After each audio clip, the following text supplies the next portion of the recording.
सखर में शहीद थियल साफ़ी जान मोहम्मद मर्डा कातिल गिरफ्तार न थियण ख़िलाफ़ हैदराबाद यूनियन ऑफ जर्नलिस्ट जे सॾ ते प्रेस क्लब घारो में अलामती बुख हड़ताल कई वई। बुख हड़ताल में सदर प्रेस क्लब जुल्फकार कासकेली, नायब सदर बाबन आशवाणी, जनरल सेक्रेटरी सैयद इमरान सैयद, जुल्फकार अली, मोहम्मद अली मल्ला, रशीद मावर, नवाज कासकेली, शुएब कुरैशी समेत सिविल सोसाइटी के नुमाइंदनि पिणु शिरकत कई।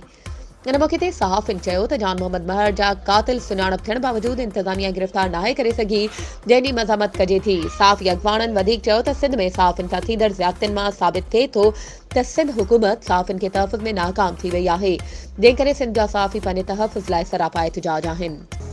इलेक्शन 2024 जे सिलसिले में तव्हां बि पंहिंजे तक जे पसंदीदा उम्मीदवार खे कामयाब बणाइण ऐं इलेक्शन मुहिम में सपोर्ट करण लाइ CN न्यूज़ ते इश्तिहार ज़रिए पंहिंजे उम्मीदवार जी चूंड मुहिम में हिस्सो वठी सघो था, त पोइ देर छाजी।